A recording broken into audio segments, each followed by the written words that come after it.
တဲ့ကတို့မှာအနှင်းမဲ့ပွဲတွေကလွယ်လွယ်ကူကူနဲ့အပေါ်စားအနှင်းတာမဟုတ်ဖ ೇನೆ နော်ပိဋကစာပေ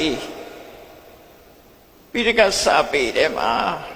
ပါဠိဘာသာနဲ့ရေးထားတဲ့ကျမ်းစာတွေအများကြီးရှိတယ်ပကံခေတ်ကစပြီးတော့ရေးထားရှိတယ်အဲဒီစာအုပ်တွေကရှိနေတယ်ဗမာပြည်မှာကြားလို့ရှိရင်ဒီစာအုပ်တွေပျောက်ကွယ်သွားတော့အဲ့ဒါကြောင့်မို့စွမ်းနိုင်တဲ့ပုဂ္ဂိုလ်တွေပညာရှင်ဆရာတော်ကြီးတွေရှိတယ်ဆရာတော်တွေရှိကြတယ်အဲ့ဒီဆရာတော်တွေကိုပြုဆက်ထမှုစနစ်အတိုင်းပဲအောက်ခြေမှတ်ချက်တွေပါရမယ်ပါဠိတင်ပြီးရင်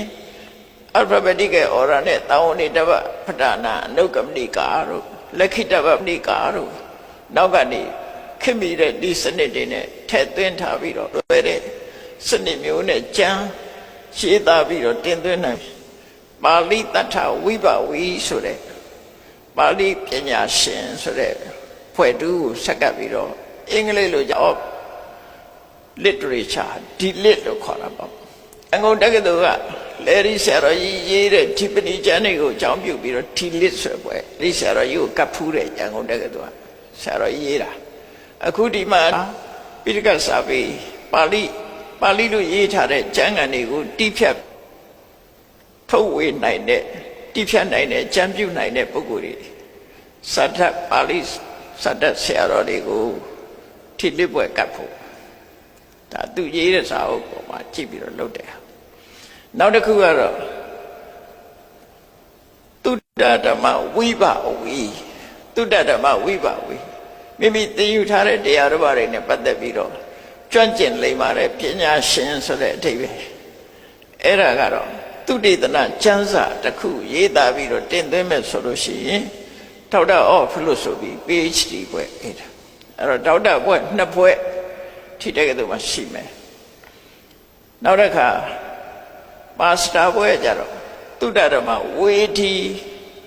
ဒါနဲ့ပတ်သက်ပြီးအသိပညာရှိတဲ့ပုဂ္ဂိုလ်ဆိုတာအဲ့ဒါလေခေါင်းစည်းတစ်ခုပေးပြီးတော့ကျမ်းဖြစ်အောင်ရေးနိုင်တဲ့ပုဂ္ဂိုလ်တွေအတွက်မာစတာဘွဲ့နဲ့ level 2သုတ္တဓမ္မဝေဒီနောက် BA အတွက်ဘွဲ့ဆိုတဲ့အခြေခံကြတော့သုတ္တဓမ္မခဝေတိသူကတော့ရှာမိတဲ့အဆင့်ပဲရှိသေးတယ်ပညာရှင်အဆင့်မရောက်လို့ခဝေတိလို့နာမည်ပေးထားတာအဲ့ဒါကတပွဲအလုံးပေါင်းတော့၄ပွဲပေါ့အဲ့ဒီ၄ပွဲရဲ့အခြေခံတစ်ခုကတော့သုတ္တဓမ္မဒီပလိုမာဆိုတာအဲ့ဒါတော့အခြေခံတွေကိုသိကြတော့အဲ့တော့အချင်းချုပ်အဖြစ်ဒီတက္ကသိုလ်ကြီးကိုဌာန၄ခုနဲ့ဌာန၅ခုနဲ့ဖွဲ့စည်းသတ်မှတ်ပြီးတော့ဒီဌာန၅ခုမှာရှိတဲ့စီမင်းစည်းကမ်းတွေအတိုင်းဒီအောင်မြင်အောင်ဆောင်ရွက်သွားနိုင်ဖို့ခုဒီကနေ့ဟာဖွဲ့စည်းပြီးတော့တောင်းဝန်အသီးသီးအနှံ့မှာဖြစ်ပါတယ်ဒါကြောင့်